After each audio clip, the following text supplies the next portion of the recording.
Hello everyone, আবার একটা video নিয়ে চলে আসলাম। তো আজকের ভিডিওটা হচ্ছে অনেক দিন ধরে ভাবছিলাম যে কানকিধাম যাব, তো তার উদ্দেশ্যে রওনা দিয়েছি। এই যে কথা বলতে বলতে প্রায় কাছাকাছি চলে এসেছি। Welcome to Kankidham. চলে এসেছি কানকিধাম। চলো ভিতরে গিয়ে তোমাদেরকে সব পুরো মন্দিরটা ঘুরে দেখাচ্ছি। চলো। আর এই যে ভেতরটা দেখো কত সুন্দর, তোমাদেরকে আমি সবটা ঘুরিয়ে ঘুরিয়ে দেখাচ্ছি। তোমরা ভিডিওটা লাস্ট পর্যন্ত দেখতে থাকো।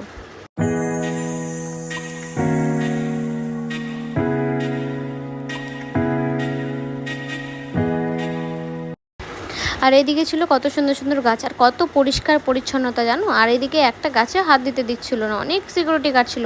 তোমরা কিন্তু অবশ্যই যে ওই মন্দিরটা খুবই সুন্দর।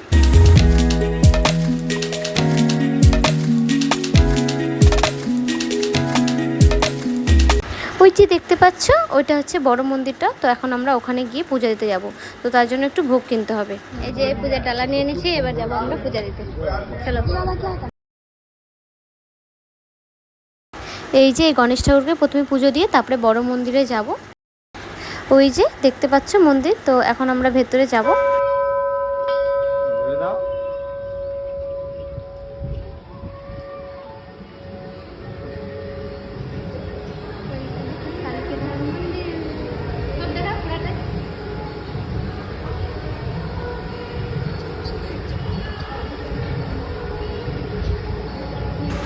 এই যে তোমাদেরকে তো ঘুরিয়ে ঘুরিয়ে পুরোটা দেখিয়ে দিলাম। এবার চলো ঠাকুরটা দেখে নাও। দেখো কত সুন্দর লাগছে না। এই ঠাকুরটার নাম নাকি খাট্টু শ্যাম বাবা, আমি জানি না সঠিক, আমি একজনের কাছে শুনে এটা বললাম।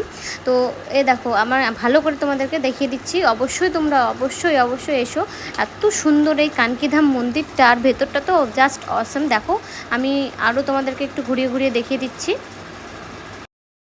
আর এদিকে আমি মিঠিকে বলছিলাম, মিঠি একটু নম করো। এ দেখো মিঠি ঠাকুরকে নম করছিল, দেখছো? ও জানে যে ঠাকুরকে নম করতে হয়। আর মিঠি তো অনেক হ্যাপি। শুনেছি নাকি এই মন্দিরটা হচ্ছে মারোয়ারিদের, মারোয়ারিরা আসে পূজা দেয়। আর আমার তো এত ভালো লেগে গেছে, মানে কি বলবো। তোমরা কিন্তু অবশ্যই এসো এই মন্দিরে, কানকিধাম। আমাদের পূজা দেওয়া কমপ্লিট।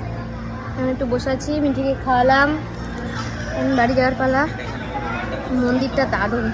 এই যে চলে যাচ্ছি এখন কানকিধাম থেকে। তো টাটা, বাই বাই কানকিধাম। এই যে কানকিধাম থেকে আমরা চলে যাচ্ছি। Tata, bye bye Kankidham. খুব মজা করলাম।